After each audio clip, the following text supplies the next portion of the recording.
Halfway through the application, there were a few questions wherein me and Arav thought that we're definitely not getting, and we read how difficult it is. Having an intuition is very important, and following it is even more important. You have far fewer people, and that's actually a flex, how much you can achieve. That also changed our perspective, because now when we go and speak to a company, we say we are able to build this entire software with a team of just 3 people.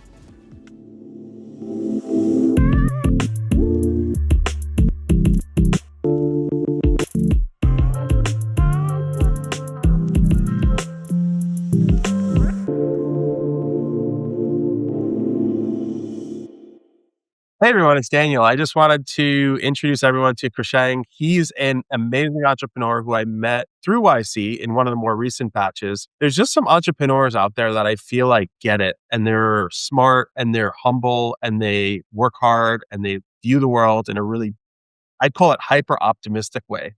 And Krishang, honestly, when I met you, you had a lot of the qualities of some of the best entrepreneurs I ever met.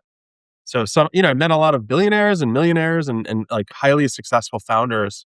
I would say you had a lot of the traits for like just being a builder and getting stuff done and getting people really motivated to work with you and believe in you.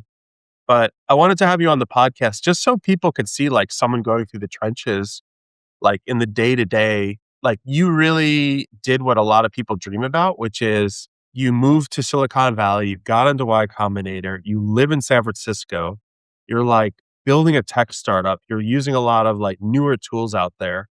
On top of that, like you're in healthcare, which is another like whole set of problems. Tell me a little bit about you and like why even become an entrepreneur? Like why do that? Firstly, thank you so much, Daniel, for having me here. It's been a pleasure to talk to you every single time. Thank you for being connected.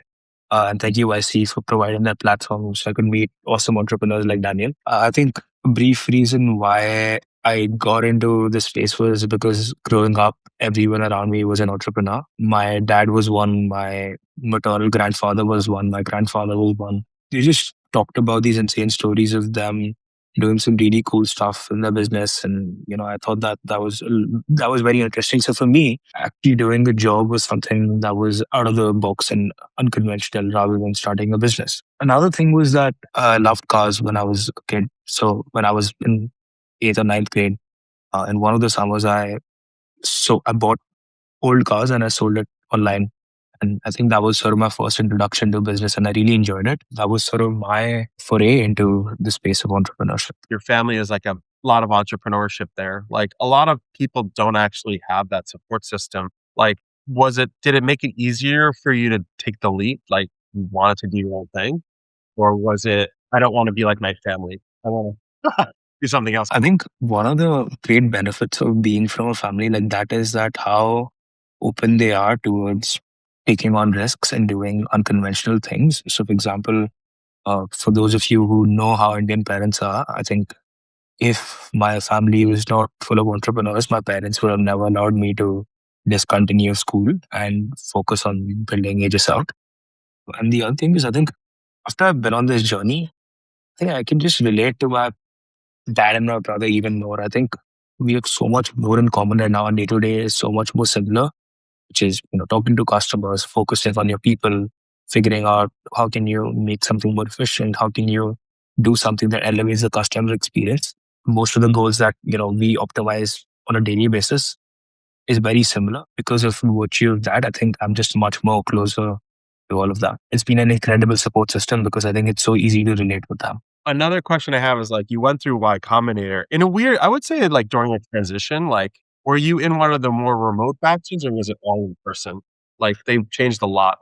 Yeah, so I was in the spring 25 batch OIC, and it was all in person. And I'm very grateful for that because I think being in person allowed me to make better relations with the people around me and with my partners. Okay, so YC was all in Yes, person. all the in whole person. thing. And where did you live before YC? I lived in Pittsburgh, Pennsylvania. I was studying at Carnegie Mellon over there, and YC was sort of my calling to move to Silicon Valley. Okay, so that was what pushed Yes. you. So like you were there and like you were going to stay there. Were you going to get a PhD or what was your plan originally? I was studying math and I was studying economics, and I was planning on going deeper into that path. Maybe, going back to India, joining my brother in one of his ventures, or me and Arav, my current co-founder, Danya, we were also hacking on some projects. So maybe working on one of that over the summer and see where it goes. I really didn't really wanted to do academia long term. I definitely wanted to either start something of my own, build something in that foray. And I was pretty unsure at that point. What made you even apply to Y Combinator? Like, you're in Pittsburgh. It's not really a startup hub. As far as I know, it's not a lot of startups there. There's probably some, but it's not like Silicon Valley. Like, why apply a YC? I think so. By February, me and Arav had this issue with his shoulder surgery, anesthesia for the shoulder surgery getting denied. And that's when we really started looking into this entire space of how does, or trying to understand how do our healthcare services get reimbursed by insurance companies.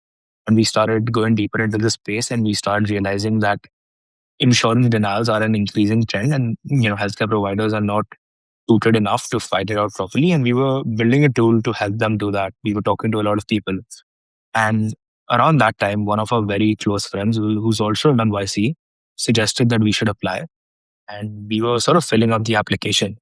And halfway through the application, there were a few questions wherein me and Aurav thought that, we're definitely not getting in. We read how difficult it is to get in, the acceptance rates and stuff like that. And we didn't think that we had a strong application. So we had that unfinished application and we were sort of focusing on just building out the product, talking to people. And then I think one of the nights, out of the blue, Jared emailed Aurav, who was the primary applicant, saying that I think this application looks promising.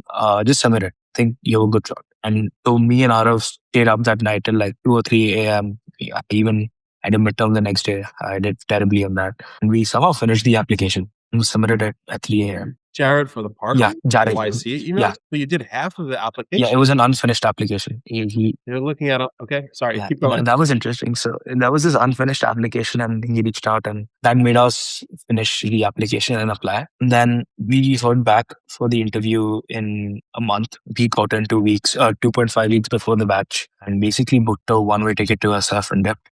That's all. So if Jared didn't email you, you might not have gotten in. Yeah, right? yeah. Like, you might not I have. don't know if he. I think we would have submitted our application for the summer 25 batch, but definitely we were not going to do the spring 25 batch. Okay, was your batch a 3-month batch or a 2-month batch? I think ours was a 2.5 month batch. It was not it definitely was shorter than the previous batches. Okay, just for everyone listening, so YC like wanted to not lose founders like you, and they used to just do 3-month batches twice a year. But founders would just go to other accelerators or they would struggle.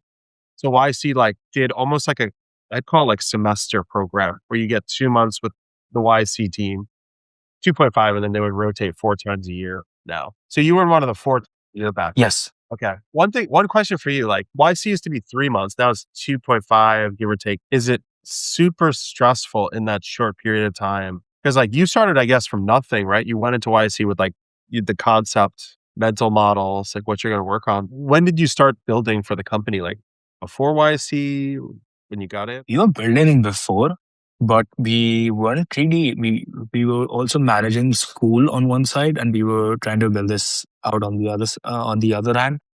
So we weren't really full time on it, but we were still building. Like we had a V1 version of the product that was ready. We had spoken to a lot of people and we had some people who were interested in trying out the product. Did you guys jump out of school? Like, did you finish school or no? 2 of my co-founders, one of them graduated early. 2 of us have not finished school. Okay. In a weird way, is independent of you. There's another founder I know who left school midway through, got into YC. It does give you a psychological commitment to the startup because you've left something so important. This is my perception. Do you agree with that? Yeah, I think it is scary at certain times because I think almost it's been engineered into our heads that college degree is a bare minimum, especially for me coming from India. And I think every time when I don't feel like working on the company or I feel like taking time off or doing something else, I think it's always there at the back of my mind that your undergraduate degree to do this, so do it. And there's no way you cannot make it succeed. There's just like very little holding you back. It's just a very weird feeling. I don't know how to explain it. It just makes you scared certain times and makes you feel that you have to make something of it. I think the best founders have less options. Mark Zuckerberg dropped out. Yeah. I'm sure he felt horrible. He probably never spoke about that publicly in some ways where he's like, I have to make this work because I left Harvard And that's happened over and over to like a lot of founders where they leave their school. There's there's probably no studies done on this, but I'm sure there's a psychological component for success in leaving school. Yeah. Yeah, it's very different because you see all your friends, they're back in school, they are working on some cool stuff, they're doing some cool research, they're doing this, they're doing that. A lot of the times they're just not doing anything that moves the needle, but it's still like a very interesting psychological feeling, I would say. It does make you a lot more committed to your startup. I mean, for me, I had no, in my first company, I had no backup plan like you. Like it was, I have to make this work. This is the thing. Like it pushes you really a lot. So I just wanted to backtrack a little bit and then see how Krishang, like when you mentioned like, eighth and ninth grade. So back then, were you in India I was in Calcutta. while growing up, like, 11th, 12th grade, when you were about like 17, 18? Did you know about YC? Did you know about, like going to SF and doing all of this? Like, were you active on Twitter? Like, where were you getting all your information from? So how was all of this happening? What did the young Prashant think? Yeah, I think so. It's weird. When I was in the 11th and 12th grade, I knew what YC was. I had heard about it, but I didn't really knew the entire concept, and I didn't really knew the entire glamour of moving to Silicon Valley and starting a company. It did seem, there was some hype about it after the movie Social Network. But for me, honestly, at that time, I was really interested in steel. So my father built bridges, and I was really interested in understanding how steel is made. And I visited a lot of steel mills around Bengal because you know we knew a lot of people doing that stuff. And for me, I think coming to the US and pursuing an education here was not something I thought about very deeply until my senior year of high school. Even till my sophomore or junior year of high school, I was thinking about staying back in the city, working with my dad full time, and then opening up a steel mill. I was really interested in this concept of using hydrogen to produce steel. So my world was very, very different in high school, and the kind of stuff I was doing was very different. That was sort of what I wanted to do back then. So, how was your exposure to technology? Because you were in steel and everything. Like when your family, you've been growing up with, was it a more traditional sense, or were you always exploring technology, SaaS, and AI? And how was that side of things? I think for me, the first proper introduction to technology was this course at Carnegie Mellon. That's when I first got interested in technology. Towards the end of the course at Carnegie Mellon, you have to make a working project from scratch. And this was before GPT had rolled out. And I really enjoyed doing that. I really enjoyed creating this portfolio visualizer and optimizer dashboard, which essentially takes stocks, runs simulations on them, tries to predict what the expected value or what the stock price should be, tries to run some sort of sentiment analysis and stuff.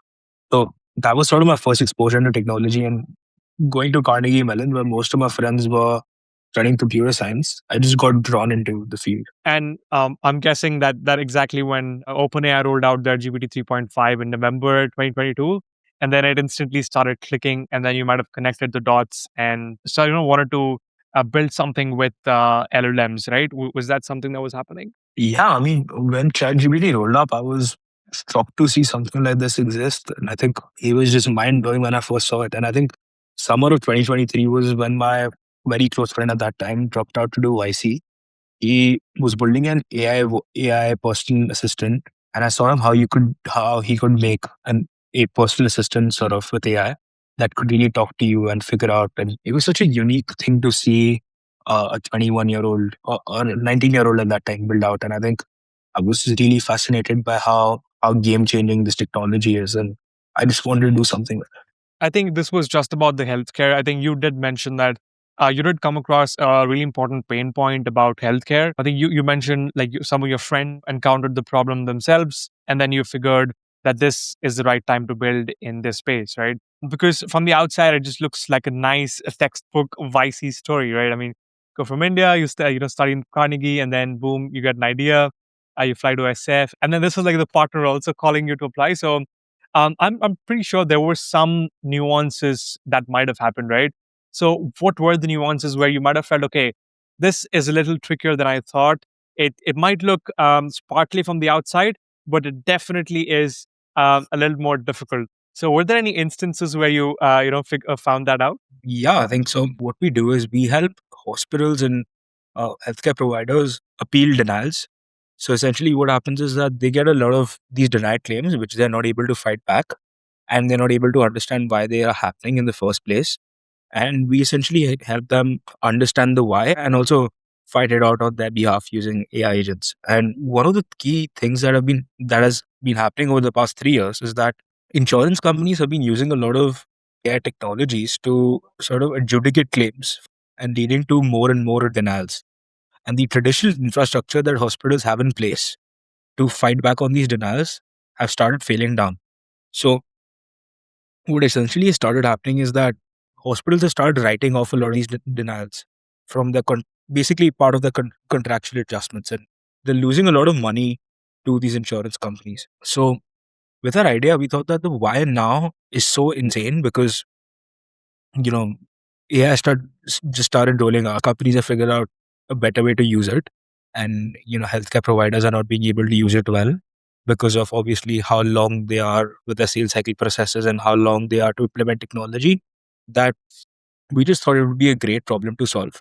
Now, going deeper into the specific problem itself, one of the key things that LLMs are great at is structuring a lot of unstructured information. And what happens is when you need to fight back on a specific patient's denial, um, there's a lot of unstructured medical information about that specific patient, insurance information, so on and so forth. And with these AI models, you can very easily condense them and form an argument. So you're essentially outperforming a human in that entire functionality. And that's why we were very excited about this idea and the why now, about why it is a correct time to build this product right now. I mean, from perspective, it's a really powerful idea. Like AI agents, claim denials, it's a huge market. Like, it's apparent to me that the world is going to change. Like, as crazy as it sounds in my head, I view it as like AI agents are going to look at claims and figure out how to fix them. Is that the premise, like the big overall arching premise of the company, or is it different? I don't know if a lot of people know about this. So there's this industry called the revenue cycle management industry, which is billions of dollars. It's a huge, insane industry. And all that industry is supposed to do is basically take charges from providers and figure out how to get that paid from insurance companies. And it's currently a super long, man made, intensive process. What the future we want to build is if a doctor that comes in deals with the different patients, there are these patient notes and summary charts and so on and so forth. And you have AI agents on both the provider side and the insurance side that figure out amongst themselves what is an appropriate amount that should be reimbursed to the hospitals. And I think this is going to be one of the first key frontiers where AI is going to unlock a lot of savings for hospitals and health systems, especially because you don't need so many humans in the loop trying to figure out, okay, should this claim be paid by United or not? What specific CPT code should be attached to this claim, so on and so forth. And it just wants to build that future for hospitals. It just wants to build the entire interface such that the moment the doctor sees a patient and the moment there's a surgery that's been done, our agents can automatically file for prior authorization requests. Our agents can automatically go and submit those claims to the insurance companies, and if there's a denial, automatically fight it back. So that's sort of the future we are building towards. Where do you see things like in 5 years? Like, is it going to get all agentic, or is there going to be people involved still in that future? I think that there will still be people involved to a certain extent. I just think that the number of people will go down drastically. So I think people will still be involved on a very higher level, but there won't be people involved in tasks such as assigning medical codes, writing appeal letters, um, going through the audit charts and figuring out whether a claim has been underpaid or not. So I think 80 to 90% of the humans involved would no longer be needed. 80 to, so it's a huge industry right now. It's like trillions. But a lot of it is, no, I wouldn't say trillions, it's in the high billions, but a lot of it is outsourced to India, Bangladesh, and all these different countries. Yes. So it's going to affect Jobs overseas. the medical billing industry a lot, correct? So you think the future is more this agentic way of doing things. Correct. Do you think that those people with like their jobs, right? Like their livelihood, do you really think it's going to get that good? Like it's going to get that good where like people won't have to do it. You'll have all these agentic machines learning how to do it. I mean, at the end of the day, like the insurance companies don't want agentic fixes. Maybe they do. Maybe it'll save them time. I think the issue with insurance companies is also that they also spend a lot of time and money trying to adjudicate these claims because also have to spend a lot of resources. So I do think that from both the sides, they will try to move towards a more agentic future in which they have agents from both the sides trying to figure out the correct rate of reimbursement that the hospital should get. Okay, so it's good all around. So they want to save money. They don't want to hire a lot of people. They want to get the claims paid as fast as possible. And on the flip side, the practices and the clinical institutions also want that. Like, I guess, you're at ground zero in AI in Silicon Valley. What is the biggest trend happening right now? One in healthcare and the other outside of healthcare. Like I'll just throw one thing out there. Me and Harshit always talk about OpenClaw, which is this agentic thing that we use it a lot internally in our company. Like, what's the buzz? Because you live in San Francisco. You're seeing trends there that like are very quick. Like, what would you say are the trends in healthcare in San Francisco, and then the trends just in general, like AI? Yeah, I think currently the trend in healthcare seems to be just use voice agents and apply it to any aspect of healthcare where there's a phone call or something involved. That seems to be the trend now. And I think that people have started not facing a lot of success in it because so I was talking to this hospital system, and they were telling me that the issues that is happening by implementing voice agents to call up insurance companies is that as soon as the insurance company picks up the call and realizes it's an AI, they would cut the call. So it's getting that worse. And so I think voice agents is a very big sort of wave or trend I see in healthcare right now. Outside of healthcare, I see a lot of tech-enabled services businesses popping up. So, like, if you look at the last batch of YC, there are three legal, I think legal companies wherein they use a lot of AI and technology alongside with lawyers to provide services like contract reviews and so on and so forth. And I think that's a lot of companies are doing that. And I think that is something that YC has also spoken about a lot, right? Like, instead of making technology that helps legal firms save on costs, why not build the legal firm itself with technology at the center? And I think that's a very interesting trend I'm seeing around me. Now that you're talking through like the psychological component of like AI, like when I call for support, like, and some of these, whatever it is, I'll call Apple or someone else, another company. I have to get on the phone and deal with an AI. And generally they're not that good yet. Like a lot of them just don't have the answers. It's going to get better and better, but insurance companies probably are not tolerating it at all. So it's a problem where you're going to have to combat it in some way. I mean, as crazy as it sounds, like Harshith was trying out this one tool where, like, when we're on a podcast, it would actually give him a bunch of stuff about a person and, questions to ask live. Maybe there's going to be a hybrid approach where those people in India are not going to be removed, but they're going to just have more information at a very fast rate for the phone calls instead of having to fumble more. I think so there was this other company, and what they were essentially doing was that instead of having those voice agents talk to the specific insurance company, what they do is they navigate through the different menus or the options in the phone book. They wait for the agent to get on the phone, and then they immediately transfer the phone to a human to talk to them. So it still does end up saving a lot of time, but it's a very interesting way of how technology is getting applied. Okay, I mean, that's actually like self-driving Tesla. Like it drives itself, but you really need a person in there also a lot of the time. So there'll probably be a lot of times where you're going to need still people. So the world, it's not going to be fully agentic, is what you're saying right now. I would like to believe that it won't be fully agentic, but as new and new models release, I'm starting to think more on the other side wherein be capable enough of doing all of these tasks. So you're looking at it from the other lens, like how do we get to that point where you don't have a person at all? Yes. Question for you: do you guys look at OpenClaw? I was very interested in OpenClaw, and I didn't honestly get the time to explore it further.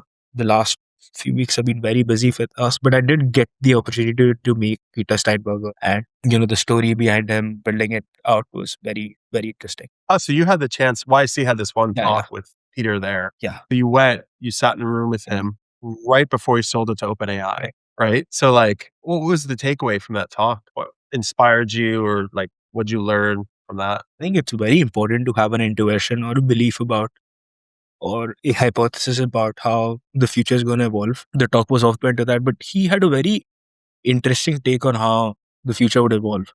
And I think having that is necessary because it helps you build products in tune with how that thing could of making the future evolve in that certain way. I think that's really important. And even the best founders that I speak to, they seem to have a very strong hypothesis or strong belief about how future could potentially evolve, and the best ones try to make the future evolve in the way they believe it will. So follow your intuition is what you're saying. Yeah, I think having an intuition is very important, and following it is even more important. That's honestly what we did at Just Paid is like there's I have a belief that like finance is going to change fundamentally. It's going to become very agentic and there's going to be a lot of newer ways to work with money and the transactions of money and like how you really think about it. And that's why we're building our company. So it's partly intuition on our end. You feel that way with healthcare, I'm assuming. Yeah, I think my understanding was that like we have some of the best research facilities in the world. We found out cures to some insane problems. Then why do we spend so many billions and billions of dollars doing this entire process? I think it is one of the most easily abstractable away processes currently, and it can save so much of money. So that was 5 or 10 years. It is going to change, and I wanted to be the person changing it. Of course, you are definitely building on the patient side, on the healthcare side of things. Do you also think that now with evolving agents, now we just had OpenClaw, now NVIDIA is just launching its own claw, which is like a Nemo claw for enterprises. It's just gonna drop on in the next 5 days. So once they launch for enterprises, and I think even consumers will start using their own claws, right? And now I think the word has moved from agents to claws, is what I see. So, do you think consumers would have their own clause, which is just going to go ahead and talk to Aegis and then it's going to do it by themselves? Or do you think there's even going to be humans involved on the consumer side as well? Or is it just going to be agents talking to Aegis and then just them working together to find a resolution? I don't know how it will work in healthcare because generally things are pretty slow to move in healthcare. Like even agents is a new concept for them, I would say. So I don't know how it will evolve in terms of care. But I do see Claw being very, very useful in stuff like getting an email, your Claw being able to answer a lot of those generic emails or a lot of the emails that needs a reply. Sometimes even being able to do some monotonous tasks for you, like order groceries and, a lot of other stuff, which is sort of repeatable and you don't need to get involved. And I think uh, I'm very curious to see how it evolves in healthcare, actually. So now that you see so much chatter about these agents, right? And now I think this is like the first taste of people just getting to see, because it was so difficult, right? I mean, just 4 months ago, it was so difficult. You had to use Claude code and then build out your own Python script that monitors your emails. But now this completely does it. It has something called as a heartbeat, which runs every 30 seconds, and then just keeps looking at some information, right? So in the ops side of things at Aegis, like as a founder, do you think you'd be implementing something like this? Because personally, I think Daniel and I, we set up it on a virtual machine, which is doing all the operation tasks and even some content side of things as well. So do you think you'd be using something like that in your GTM or operations or marketing?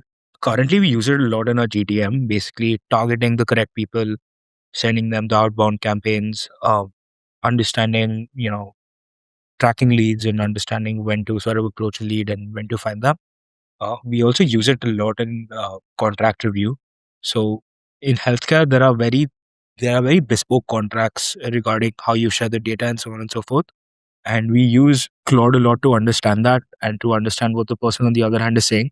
And it's saving us a lot of money and resources of that. So given that I am not involved with writing code on a daily basis, I also use it a lot to understand uh, where our code base is at currently, what are some of the updates that have been made, and so on and so forth. Got it. But as a founder, you're definitely open to the idea of having virtual employees in your Slack, just having them DM you important stuff and notes so that you can just refer to them and then just get going your founder life. Is that something that you would say? Yeah, I mean, I think Gary also said it in a podcast, I think, about the term 20x company. You have far fewer people, and that's actually a flex, how much you can achieve. And that also changed our perspective because now when we go and speak to a company, we say that, we are able to build this entire software with a team of just 3 people. So we've mastered understanding how AI works. So we are more likely to provide you a more autonomous solution than any of these other companies who have hundreds of people on their payroll and so on and so forth. I think that's definitely a pretty cool flex, right? Because it's like you're dog fooding your own ideology about agents. You're just using less people and more agents, and then you can just deliver that to your end consumer as well. So I think that's a pretty cool one. And definitely, Krishang, from personal note, I would say you're definitely good inspiration. I do look into your LinkedIn profile as well. That's pretty cool. I do read your notes and everything. So definitely good pointers that you put out. So yeah, looking forward to more of your thoughts and how you're gonna build out your startup. Yeah. No, thank you so much. Awesome. Yeah, I just want to let everyone know, check out Aegis if you're in healthcare. If you have questions about medical billing, go to Krishang. He knows a lot about it, and his company can help you if you're a medical practice or whatnot. You're one of the most, I would say, inspirational founders I met in a long time. I just think you're going to do a lot of great things. Honestly, Krishang, I feel like you have a lot of tenacity to build something great. So I'm excited to see where you take your company, and I'm rooting for you, definitely. So Well, thank you so much, Daniel. And I think you've been there for us a lot. And when we become successful, I think a big part of the credit goes to you as well. awesome. Well, thank you for being on the podcast, and I guess we'll end it here. Thank you so much.